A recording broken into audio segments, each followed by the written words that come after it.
Ada satu anime di musim ini yang udah gua tonton sampai episode 3 dan gua langsung jatuh hati ketika pertama kali ngelihat anime ini.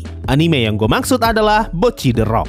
Anime ini bercerita tentang seorang gadis bernama Hitori yang nantinya bakalan dipanggil Bocchi. Dia diceritakan sebagai karakter introvert yang mempunyai impian untuk bisa terkenal. Dan jalan yang Bocchi tempuh untuk bisa terkenal adalah dengan bermain gitar lalu ngebentuk grup band. Tapi ternyata impiannya tidak mudah untuk dicapai dan sampai SMA pun Bocchi masih tetap introvert. Meskipun begitu, kemampuan Bocchi bermain gitar sudah semakin membaik. Bahkan dia sampai ngebuat channel YouTube yang berisi musik buatannya. Hingga akhirnya dia bertemu dengan karakter lain dan Bocchi pun terpaksa untuk bergabung dengan grup band orang itu. Nah, disinilah cerita Bocchi the Rock dimulai.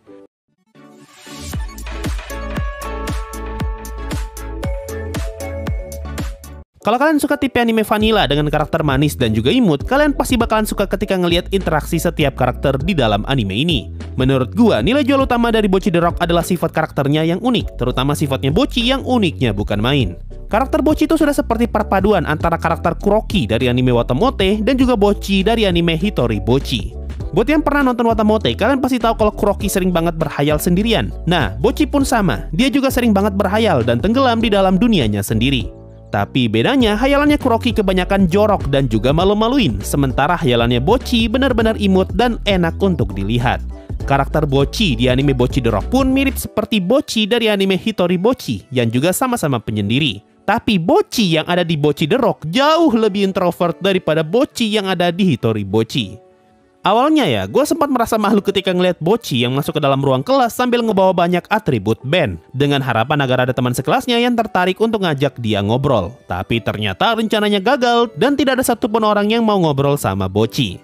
Mirip-mirip kayak Kuroki yang juga punya inisiatif buat ngelakuin sesuatu agar bisa mendapatkan perhatian teman sekelasnya. Tapi pada akhirnya dia malah berujung naas. Cuma untungnya, bagian yang bikin malu hanya di awal episode 1, dan sisanya sampai di episode 3, semuanya sangat menarik untuk ditonton. Hal lain yang juga bagus dari anime ini adalah gambarnya. Ada banyak banget momen di 3 episode pertama yang digambarkan dengan sangat menarik. Mirip-mirip kayak treatment di 3 episode pertama Komi-san season 1, yang digambar dengan banyak gaya, sehingga ngasih kesan kalau anime ini dibuat dengan sangat niat. Contoh yang paling memorable bisa kalian temukan di episode 3, ketika Bocchi ngirim pesan ke Nijika dan muncul visual jedak-jeduk. Animenya juga sering banget masukin gambar real life yang kelihatan cocok sama visual animenya. Kurang lebih sama seperti anime My Dress Up Darling yang juga sering memadukan gambar 2D dengan gambar background real life. Tapi cara Bocchi the Rock menampilkan gambar real life-nya jauh lebih bagus daripada My Dress Up Darling. Contohnya bisa kalian lihat di episode 3 ketika Bocchi lagi nyanyi dan muncul video real life sebagai pengiring. Musiknya pun bagus-bagus dan enak banget untuk didengar, sehingga kalian gak bakal bosan ngelihat obrolan yang terlalu sunyi. Dan satu lagi yang benar-benar sukses ngegendong anime ini yaitu komedinya. Anime komedi kalau sudah dicampur dengan gambar niat, jatuhnya bakalan bagus dan Bocchi the Rock adalah salah satu contohnya. Coba bayangkan, ini anime baru aja 3 episode, tapi udah 2 kali mau dibuat tamat hanya gara-gara Bocchi sudah tidak kuat menahan rasa malu. Selain itu, ada banyak banget momen yang gue suka di 3 episode pertama. Mulai dari Bocchi yang sering banget ngeluarin gitar entah dari mana. Bocchi yang manggung sambil pakai karton. Lu bayangkan siapa orang yang kepikiran buat manggung di atas panggung sambil pakai karton.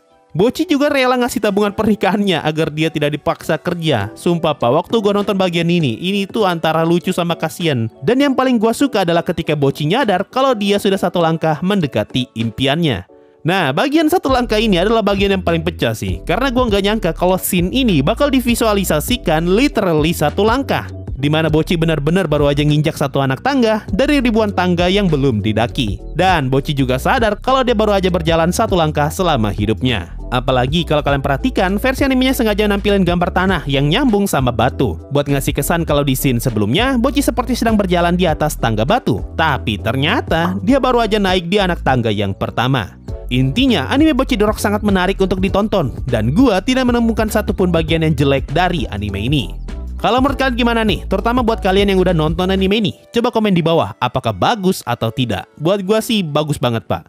Makasih semuanya sudah mendengarkan, bye-bye.